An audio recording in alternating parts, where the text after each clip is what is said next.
Wankaner railway સ્ટેશનની બાજુમાં જ સીડી આવેલી છે અને સીડીની બાજુમાં આપને આ જે નવું જે રેલવે સ્ટેશનનું જે પ્લેટફોર્મ બન્યું છે, પ્લેટફોર્મ નંબર 3ની જે આઉટસાઇડ જે છે ત્યાં સરસ મજાનું અત્યારે ગ્રાઉન્ડ બનાવ્યું છે, લાઇટિંગ બનાવી છે અને ડેકોરેટિવ પણ કર્યું છે.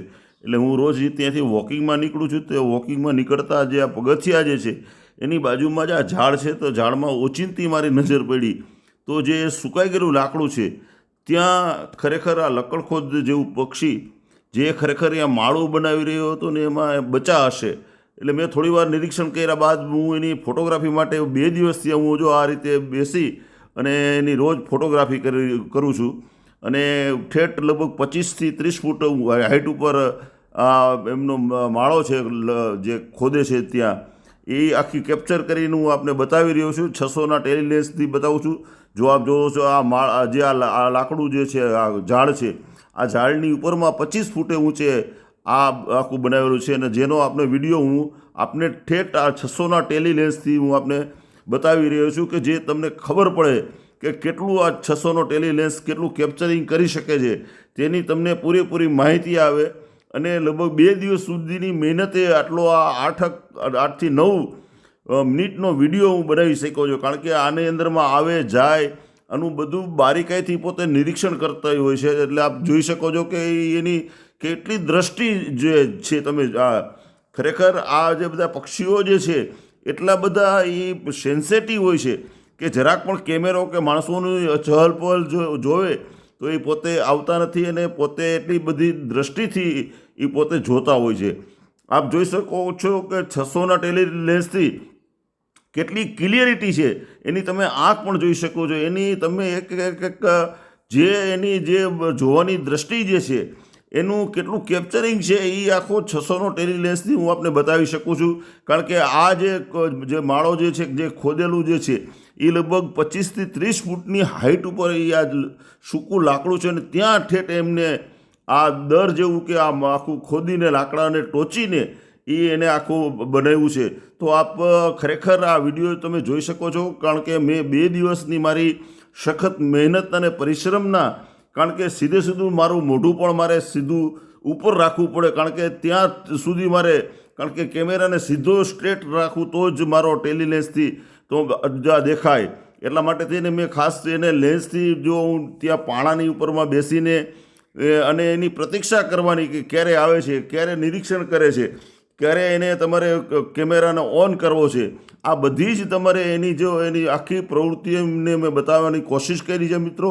કારણ કે આપને આટલું બધું બારીકાઈથી જોવાનો તમને નજરિયો ખૂબ જ ઓછો મળે. જો આવી એને પોતે જતું રહ્યું તમારે, એટલે આટલી બધી ચપળતા એની હોય છે. તમારે એ ચપળતાને કેમેરામાં કેદ કરવી એ ખરેખર ખૂબ કપરું કામ હોય છે. તેમ છતાં પણ આ જે 600નો ટેલી અને થોડીક ધીરજ અને થોડીક તમારી પણ સેન્સિટિવિટી કે તમે એના પર વોચ રાખો કે ક્યારે પક્ષી આવે છે, ક્યારે શું કરે છે એની, અને તરત જ એને તમે રાઈટ ક્લિક કરો તો તમને એનું સારામાં સારું એનું ક્લિપિંગ મળી શકે, સારામાં સારા ફૂટેજ મળી શકે. તો તમને મજા આવે. આ તમે જોશો તો તમને ખરેખર એવું એક આટલો માળો તો ખાલી લગભગ માનો ને કે 3 ઇંચનો જ છે. જો અહીંયાથી ઉડીને જાય છે અને વળી પછી ત્યાં પાછળ બીજા આવી જાય છે. એટલે આ બધી જે એક્ટિવિટી જે છે એ 2 દિવસના અંતે મેં તમને 8થી 9 મિનિટનો જ આ વિડીયો બનાવી શક્યો છું. કારણ કે આની અંદરમાં એક 10-15 સેકન્ડના જ આ શોટ મળતા હોય છે. એટલે એ બધા શોટને ભેગા કરીને તમને ઠેઠ બતાવવાનો એક મારો એક નમ્ર પ્રયાસ છે ભાટી ટીવીના દર્શકોને કે ખરેખર આપ જોઈ શકો છો કે ખરેખર આટલું નાનું, કારણ કે આ લગભગ 3થી 3 ઇંચનું આ પક્ષી હોય છે અને એની જે ચપળતા હોય છે એ એટલી બધી હોય છે કે લાજવાબ. અને એ પોતે એની સંજ્ઞા પણ આપે છે અહીંયા ટક ટક ટક ટક કરીને. એટલે સામેથી જે બધે નર અને માદા બંને એ બેની કોન્ટેક્ટમાં હોય છે એમ, અને એ કોન્ટેક્ટના ભાગરૂપે બે આવન જાવન કરતા હોય છે અને સતત ત્યાં પોતાનું નિરીક્ષણ પણ પોતે રાખતા હોય છે. કારણ કે બીજા પક્ષીઓ પણ અહીંયા પરેશાન કરવા કંઈ માળાની અંદરમાં પોતે જવાનું કે પોતે એનું કરી લેવાનું એક પેરવી કરતા હોય છે. એ ન કરે એટલા માટે થઈને સતત એનું પોતાનું વોચ પણ પોતે રાખતા હોય છે. એટલે આવું એક આપને કેપ્ચરિંગવાળું એક મેં આપને વિડીયો બતાવવાનો પ્રયાસ કર્યો છે. આપ વિડીયો જોતા રહો અને ખરેખર તમને એક નવો એક પ્રયાસથી એક આ વિડીયો બતાવવાનો મારો ભાટી ટીવીનો એક પ્રયાસ છે.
હળા થાય બરાબર.